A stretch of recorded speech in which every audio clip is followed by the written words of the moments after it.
Well, it's finally over. After 9 years and 6 seasons, Peaky Blinders has reached its end. Well, except for the film they're doing, but let's not quibble over semantics.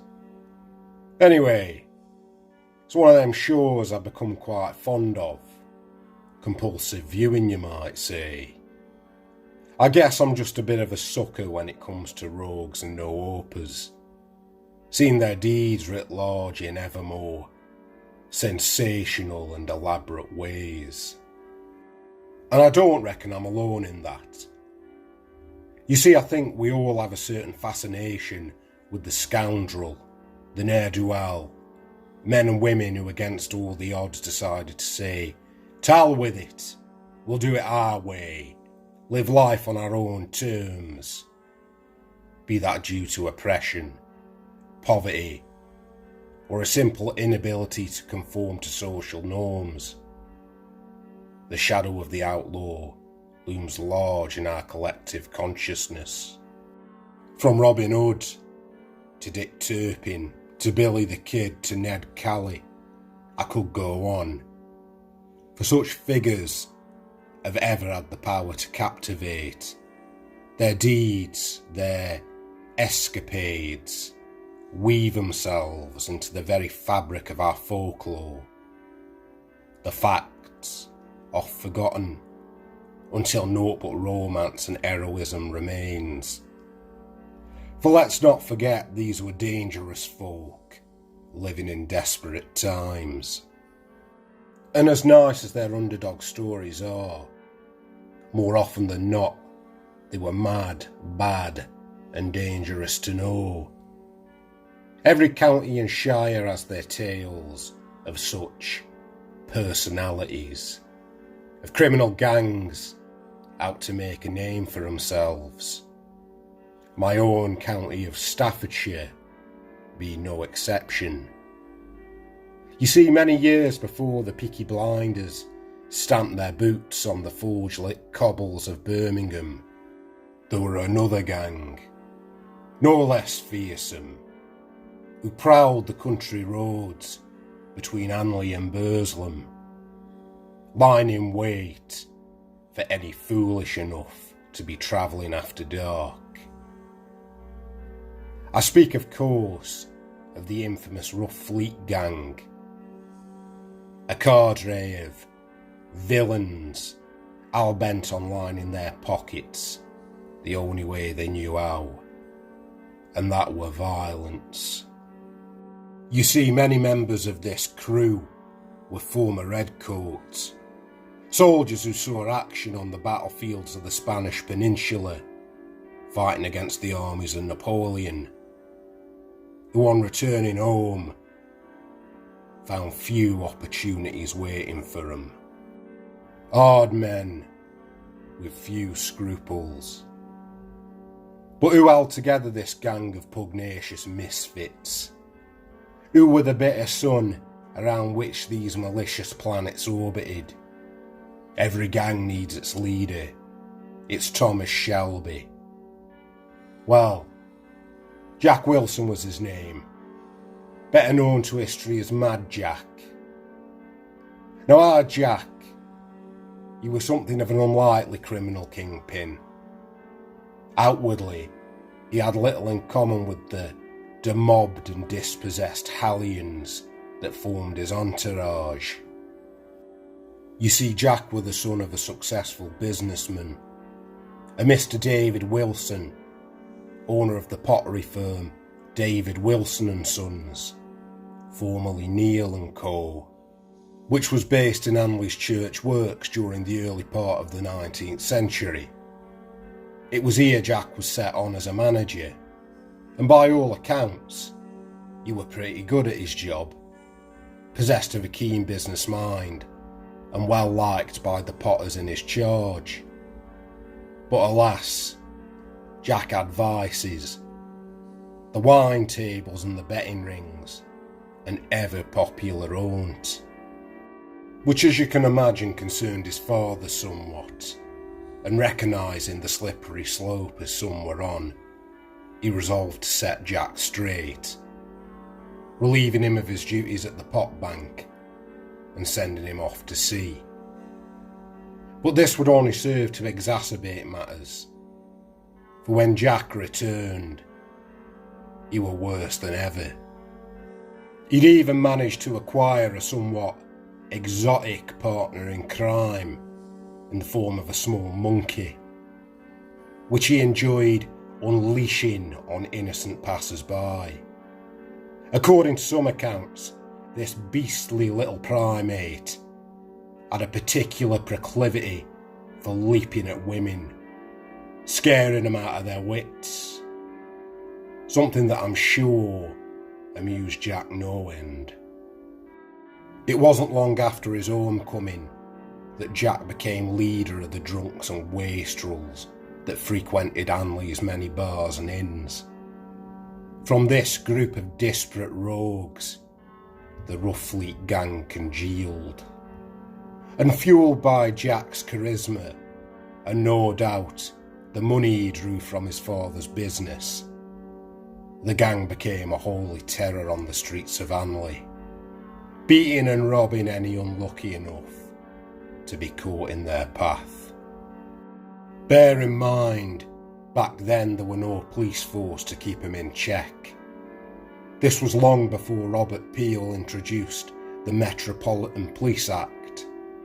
The law in those days were upheld by local constables, usually but a single man, and the Rough Fleet gang had little respect for Hanley's constable.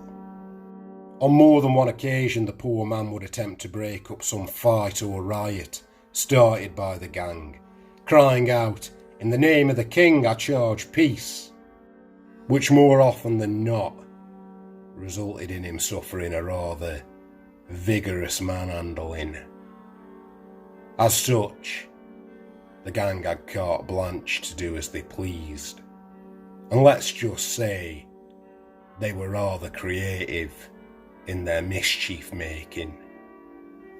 As we well know, the Peaky Blinders were famed for sewing razor blades into their caps. Well, our Jack had a variation on this, but instead of cold steel, it were cold hard cash. And when the mood took him, he'd pull a note from the bind of his hat, throw it down on the ground, and challenge any man or woman who fancied themselves a brawler to pick it up. More than a few would take up this challenge, and inevitably, drunken carnage would ensue. Another of Jack's favourite tricks was to coerce one of his men into dressing up as a ghost and go parading around the nearby churchyard. On one occasion, Jack decided to target a family who were well known for having a strong belief in the supernatural, offering a reward to any who could successfully impersonate one of this family's dead relatives. This rather malicious trick was carried out one stormy night, with several gang members in place to set the mood. To say they were successful in their venture would be putting it lightly, as one of the poor family members near dropped dead from fright, and if accounts are to be believed, was quite poorly for some weeks after. But this was not the only trick of a supernatural variety that Jack liked to play. You see, for whatever reason, Jack had taken a certain displeasure towards a church not far from his father's works, the Church of St. John the Evangelist. And as he was wont to do, he decided to terrorise the church and its congregation in a rather unique way. One night, Jack stole into the church, climbed up the bell tower, and in an act of horrific animal cruelty, left his pet monkey tied to the bell. The bell rang, and the monkey started screaming, its anguished cries echoing down for the entire congregation to hear, which, understandably, was unsettling for all concerned. So one brave bell ringer takes it upon himself to go and investigate, and was promptly greeted by the befanged, owling visage of Jack's monkey, raging against its bonds. Terrified, the bell ringer turned tail and fled, exclaiming loudly for all to hear that Satan himself had invaded God's house. Alas, what became of Jack's monkey following this incident is lost to history. Now you're probably wondering what became of Mad Jack and his rough fleet gang. Did some lawman step up to the plate and put an end to their nefarious activities? Did they all end their days at the end of a noose? Or did Jack have a sudden attack of conscience? Did he mend his ways? Go straight? Did he eckers like? Oh no. It would be Jack's habit for mischief that would usher in the gang's demise, and in a rather explosive way. You see, Jack had a brother named James, with a very interesting garden ornament. An ornament that should probably have been kept well out of Jack's grubby reach. This ornament being an old field cannon.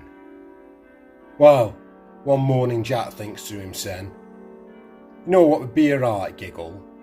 If I took my brother's ear cannon and let it off. So he primes it, stuffs wadding down the barrel, and lights the fuse. And as the fuse burns down, who should appear right at the business end but his nephew?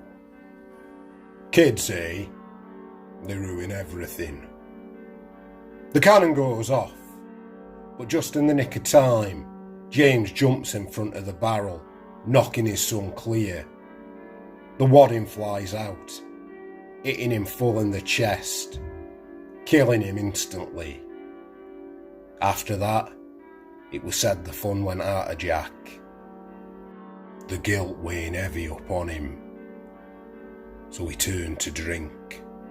The final nail came when his father's business went under, plunging the family into debt. Jack's money faded fast, and with it, his circle of cronies. Jack's end was recorded in a character study written by Henry Allen Wedgwood and published in the Sentinel in 1870. It reads thus: Lower and lower sinks poor Jack. The music of the tap room may still sound in Jack's ear, but he is no longer hero of the circle. At last, almost shoeless, with threadbare coat and careworn face, he becomes a laughingstock for the very boys who mock him in the street. Jack ended his days in the workhouse, according to Wedgwood, regretted by none and remembered by as many. A somewhat inauspicious end, I think you'll agree. Such is the way with folk of that stripe, I reckon. They either burn out or fade away, probably wondering, was it all worth it? Anyway, you know where I am if you need out. Just ring that there bell and give us a thumbs up, eh? Have a good 'un. I'll be seeing you.